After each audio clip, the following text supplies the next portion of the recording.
тоҷикистон мехоҳад аз эрон таҷҳизоти низомӣ ва паҳподҳои бесарнишини ҷангӣ харидорӣ кунад.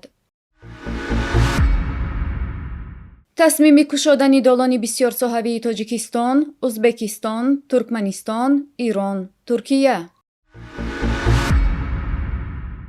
эрон ва Русия истифодаи паҳподҳои эронӣ дар ҷанги Русия алайҳи Украинаро рад карданд. тоҷикистон дар қатори 22 кишвари дунё барои харидории паҳподҳои бесарнишини ҷангии эрон ва дигар муҳимоти ҷангӣ дархост кардааст.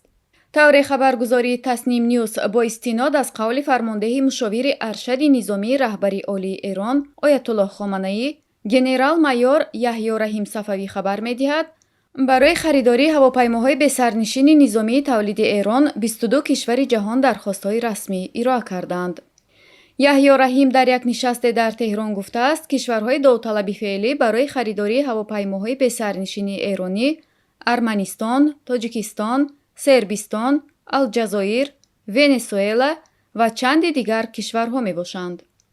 дар ҳамин ҳол ҷониби Тоҷикистон то ҳол дар ин бора иттилооти расмӣ надодааст. ёдовар мешавем, ки дар Тоҷикистон корхонаи тавлиди ҳавопаймоҳои бесарнишини эронӣ Абобил-2 рӯи кор омадааст.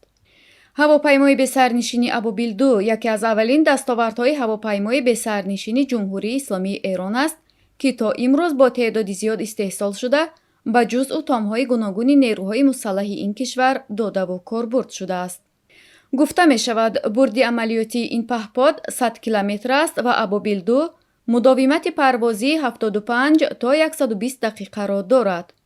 ҳамчунин суръати ниҳоии ин паҳпод 220 километр дар соат аст. баландии ҳавопаймои бесарнишин 1 метр, вазнаш 125 килограмм буда, ҳамаи онҳо бо системаи навигатсионии GPS муҷаҳҳаз мебошанд. дирӯз дар Душанбе конфронси байналмилалии илмӣ амалии логистика ва бартариҳои он дар рушди иртибототи нақлиёти Тоҷикистон ва кишварҳои минтақа баргузор шуд.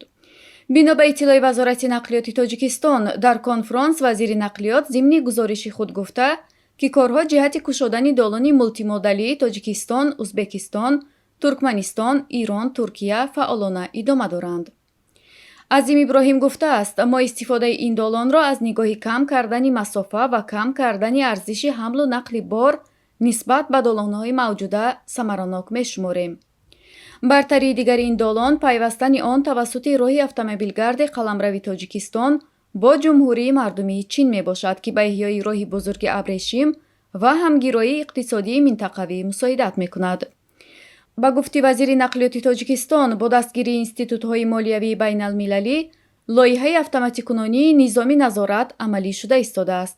корҳо ҷиҳати ҷорӣ намудани имкони ҷойгиркунии онлайни интиқоли молҳо дар қаламрави ҷумҳурии Тоҷикистон идома доранд. масъалаҳои ҷорӣ намудани варақаҳои электронӣ, навбатҳои электронӣ ва ғайра баррасӣ мешаванд, ки албатта ба содагардонии расмиёт ва равандҳои логистикӣ таъсири мусбат мерасонад. Дмитрий Полянский, муовини аввали ҳайати Русия дар Созмони Милали Муттаҳид, ба хабарнигорон гуфта, ки Федератсияи Русия истифодаи паҳподҳои бесарнишини сохти Эрон дар ҷанги Русия алайҳи Украинаро рад карда гуфтааст, ки Русия танҳо аз ҳавопаймоҳои бесарнишини дохилӣ истифода мекунад.